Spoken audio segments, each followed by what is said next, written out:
현대차 생산직 퇴직자 수는 얼마나 될까요? 이게 지난 7년간의 변화를 나타낸 자료인데요. 2015년에 400명대였던 퇴직자 수가 불과 4년 만에 800명대로 늘었고 2019년에는 1000명을 넘어버립니다. 2020년에는 1600명, 그리고 작년에는 2000명 정도의 퇴직자가 발생했습니다. 그럼 신규 채용 인원은 얼마나 될까요? 2015년에 140명 정도였거든요. 근데 이게 퇴직자 수랑은 정반대로 갈수록 줄어들더니 작년에는 고작 100명 정도에 그쳤습니다. 여기까지만 보면 와, 이거 노조를 욕할 게 아니라 일자리 창출에 1도 관여 안 하는 현대차를 욕해야겠는데, 이런 생각이 드실 겁니다. 그런데 이걸 한번 볼까요? 2018년부터 정규직 퇴직 후에 계약직으로 재취업하는 인원이 통계에 잡히기 시작합니다. 이게 120명 정도로 시작했다가 불과 2년 만에 850명을 넘었고요. 작년 8월까지만 1470명이 넘는 인원이 집계됐습니다. 이 통계 자료가 말하는 건 뭔가요? 신규 채용, 그러니까 젊은 사람들을 뽑을 겨를도 없이 기존에 현대차 공장에서 일하던 사람이 퇴직 후에도 공장에서 일을 하고 있다는 거죠. 결국 이건 신규 채용이 늘어날 수 없는 구조라는 거고, 흔히 말하는 자녀 세습이 문제가 아니라 본인의 일을 계속하는 현상이 나타나고 있다는 겁니다. 이건 기아도 마찬가지입니다. 숫자 단위 자체는 현대차보다 훨씬 작지만 그래프 모양은 현대차랑 거의 비슷하죠. 그런데 이건 현대차한테 무조건 안 좋은 거라고 할 수도 없고, 노조 입장에서도 마냥 좋다고만 볼 수는 없습니다. 왜냐면 계약직은 말 그대로 계약직이잖아요. 계약이 끝나면 재계약을 안 하면 그만인 겁니다. 회사 입장에선 어떤 건가요? 전기차 시대로 가기 때문에 정년퇴직 같은 자연 감소를 통한 구조 조정을 한다고 했잖아요. 그런 취지에서는 현대차한테 무조건 안 좋은 거라고 볼 수도 없고, 노조 입장에선 힘이 줄어든다는 거니까 좋은 거라고 볼 수도 없는 거죠. 그런데 그런 생각 안 드세요? 현대차 공장 인력만 3만 명입니다.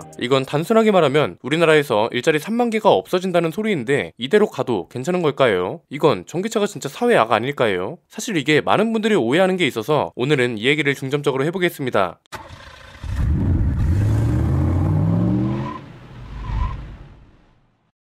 전기차로 전환되면 일자리 수는 얼마나 줄어들까요? 국내 자동차 부품업계 고용 인원 자료인데요. 2016년 한 해 동안 고용된 사람은 26만 5천 명에 달합니다. 이게 2020년에는 23만 5천 명으로 줄어들더니 작년에는 22만 5천 명으로 감소했다고 추정하고 있습니다. 이번엔 우리나라 전기차 등록 대수를 볼까요? 2013년에는 1,500대를 못 넘겼거든요. 이게 2017년에 갑자기 2만 5천 대를 넘더니 2019년에는 9만 대 가까이 등록됐고 2020년에 13만 대, 작년에는 20만 대를 넘었습니다. 그만큼 전기차 생산과 수요가 많아졌다는 거고 증가 추세도 상당하다는 거죠. 이건 어떤 영향을 줄까요? 한국자동차연구원이 조사한 자료에 따르면 내연기관차 부품이 총 3만 개라고 가정했을 때 전기차 부품은 그중 11,000개만 있으면 된다고 합니다. 그중 엔진 부품은 100% 필요 없고, 구동 전달 부품은 37%가 필요 없고, 전장 부품은 70%가 필요 없다고 합니다. 이건 부품회사의 영업이익률 변화로도 이어졌습니다. 300인 이상 기업은 2019년 영업이익률이 4.1%였는데 2020년이 되면서 2%로 줄었고요. 300인 미만 기업은 2019년에 3%였던 게 2020년에 1.3%로 줄었습니다. 전체적으로 반토막 났다는 겁니다. 결국 이 소리는 뭔가요? 전기차로 넘어가면서 일자리가 실제로 감소하고 있다는 거고, 이건 장기적으로 보면 국민들의 경제활동과 연결되기 때문에 국가적 손실로도 이어질 수 있다는 거죠. 이게 저출산 문제와도 연결되고, 일론 머스크가 말한 시나리오처럼 한국과 일본은 빠르게 사라질지도 모른다는 겁니다. 그런데 사실 이건 전기차의 생산만 봤을 때, 그리고 줄어드는 것만 보니까 그런 거고요. 늘어나는 것도 봐야죠. 이후 제조업 고용 전망 자료가 있습니다. 이 자료에서 전망하기로는 2018년에 기존보다 80만 명이 줄어든 340만 명이 자동차 산업에서 일하고, 이게 계속 감소 추세를 보이다가 2030년에는 다시 늘어날 거라고 합니다. 이렇게 310만 명 정도가 자동차 산업에 종사할 거라고 예측했습니다. 우리나라 산업연구원이 발표한 자료랑 같이 보면 이해가 쉽습니다. 새로운 모빌리티 생태계, 그러니까 전기차를 비롯한 새로운 자동차 산업의 생태계를 나타낸 자료인데요. OEM 자동차와 디지털화 분야는 로봇, 3D 프린팅 부품, 소프트웨어 관련 인력이 필요하고, 전기 동력화 부문에서는 충전, 대체 에너지, 배터리, 재활용 관련 인력, 자율주행 분야에서는 카메라, 라이다, 레이더, 센서, 데이터, 정보 제공, 이런 인력이 필요합니다. 이외에 공유 경제 관련해서는 카쉐어링 분야, 라이드 헤일링 분야, 기타 부문에서는 자동차 소재 관련 업종이 필요하거나 늘어날 거라는 겁니다. 이건 현대차가 약속한 일자리 4만 6천 개와 비슷한 취지죠. 새로운 일자리 대부분이 생산직이 아니라 사무연구직에 있다는 거잖아요. 여기까지는 기존에 나왔던 이야기들입니다. 최근에는 전문가들의 예측, 우리가 기사에서 보던 것과는 전혀 다른 결과가 등장했습니다. 현대차가 미국에 13조 원을 투자한다고 했잖아요. 로봇 같은 자동화에 초점을 둔 최신 공장인데 연구직 분야가 아니라 오히려 생산직 분야 일자리가 창출된다고 합니다. 그것도 8,100개나요. 이게 어떻게 가능한 걸까요? 우리가 연구직 분야에만 관심을 가져서 그렇지, 사실 생산직 쪽도 새로운 일자리가 충분히 많이 생길 수 있다는 거고, 이걸 현대차가 증명했다는 거죠. 현대차가 공장에 새로 짓기로 한 건 미국 조지아주입니다. 여기에 지어지는 전기차 공장하고 배터리 공장에서 8,100명을 고용할 거라고 합니다. 이건 기존에 있던 현대차 엘라베마 공장하고 기아 조지아 공장보다 훨씬 많은 숫자 숫자입니다. 심지어 이 8,100명이 현대차가 직접 고용하는 숫자만 나타낸 거고요. 하청업체 같은 협력사 직원들은 포함되지 않은 거라고 합니다. 이 직원들까지 포함되면 훨씬 많겠죠. 직원들의 예상 평균 연봉도 공개됐는데 연간 7,200만원, 이건 시간당 약 35,000원에 해당된다고 합니다. 기아 조지아 공장은 시간당 약 21,100원에서 33,000원이고 현대차 엘라베마 공장은 시간당 약 31,000원 정도니까 평균 연봉도 기존 공장보다 많다는 거죠. 어쨌든 국내 공장 평균 연봉보다는 낮긴 한데, 자, 지금까지 우리가 봐왔던 자료 그리고 그에 따른 분석과는 조금 다른 결과입니다. 공장 규모가 다르긴 하지만 새로운 채용 인원도 훨씬 많고 관련 인력도 더 많이 필요해지고 심지어 더 고급 인력으로 쳐준다는 거잖아요. 사람이 아닌 로봇 중심인데도 말이죠. 이건 결국 무슨 소리다? 현대차가 국내에는 63조를 투자한다고 했고 일자리는 모두 사무연구직 일자리만 약속했습니다. 한마디로 국내에서는 사무연구직에 집중하고 생산 인력은 오히려 해외에서 늘리겠다는 의지가 보인다는 겁니다. 이런 점 때문에 최근에 생산직 노조가 크게 반발을 한 게 아닌가 싶네요.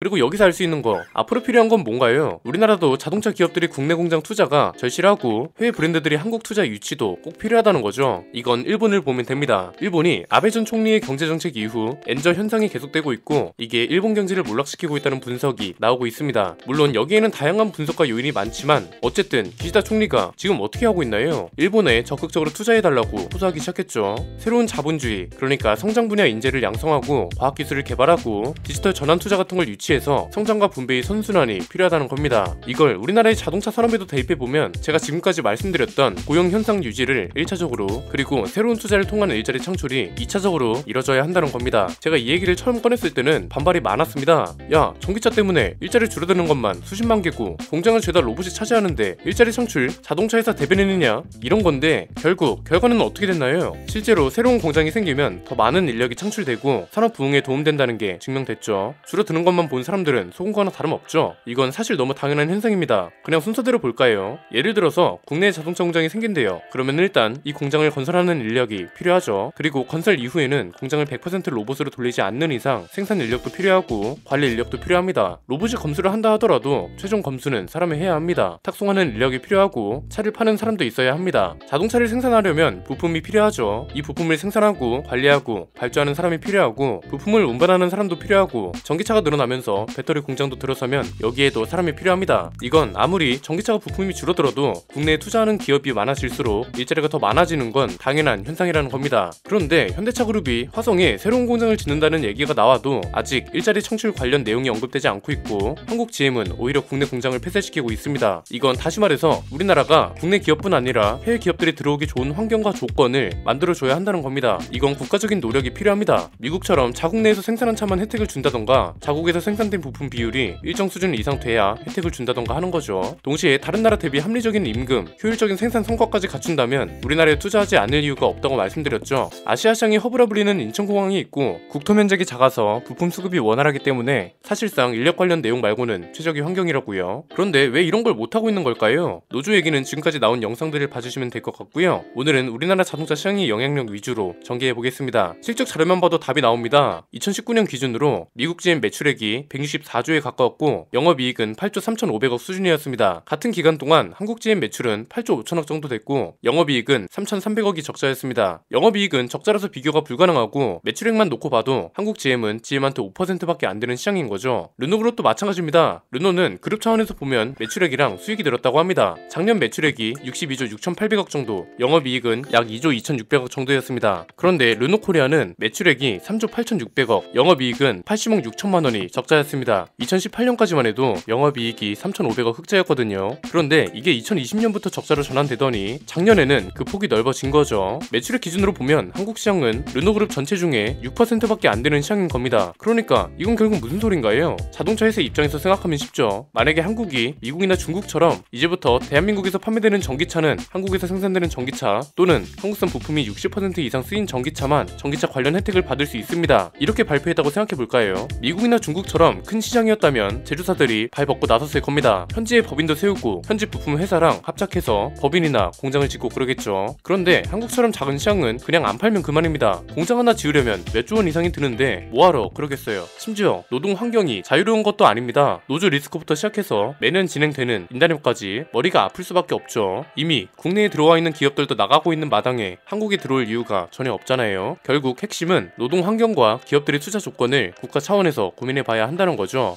왜? 지금 전기차 시대로 넘어가면서 거의 모든 글로벌 자동차 회사들이 새로운 공장을 짓고 있습니다. 배터리 산업도 크고 있습니다. 이 후보에 한국이 없다는 건 진짜 안타까운 일입니다. 전기차 공장이 늘어나면 일자리가 늘어난다는 게 현실에서 증명이 됐습니다. 이 와중에 한국은 일자리를 늘릴 수 있는 명분과 기회조차 없다는 거잖아요. 그렇다고 지금 우리 기업들이 해외에 나가지 않을 이유도 없는 거고요. 해외에서 생산하면 혜택도 주고 생산성도 좋고 임금도 더 합리적인데 안 나가는 게 이상하죠. 지금으로서 기대할 수 있는 건 중국 자동차 회사밖에 없다는 게 씁쓸합니다. 중국 브랜드 중에 미국 진출에 대한 야망을 가지고 있다는 브랜드들이 있죠. 한미 FTA 홈페이지에 보면 자동차 관세 관련 이야기가 있습니다. 전기차는 관세 2.5%를 4년 동안 균등하게 철폐한다고 합니다. 한국 같은 경우는 만약에 수입차 관세가 8%예요. 그러면 4%로 낮춰주고 4년 동안 균등하게 철폐한다는 내용이 있습니다. 관세 관련 혜택이 있을 뿐 아니라 우리나라에서 생산하면 중국 브랜드 전기차가 메이드 인 코리아가 되잖아요. 지리자동차가 르노코리아 부산 공장을 생산 거점으로 두는 것도 이런 이유에서라는 해석도 있죠. 이런 장점 말고는 한국 시장이 내세울 게 딱히 없는 상황이라 국가적 차원에서도 고민을 해봐야 할 것 같습니다. 제일 먼저 할 수 있는 건 생산 효율을 높이고 기업과 노동자를 비롯한 운영 환경 개선인 게 확실합니다. 그런데 이게 언제쯤 해결될 수 있을지, 그 해결의 시작이라도 할 수 있을지는 잘 모르겠네요. 오늘 내용은 여기까지입니다. 저는 김승현 안피디의 스포일러 안피디였습니다. 감사합니다.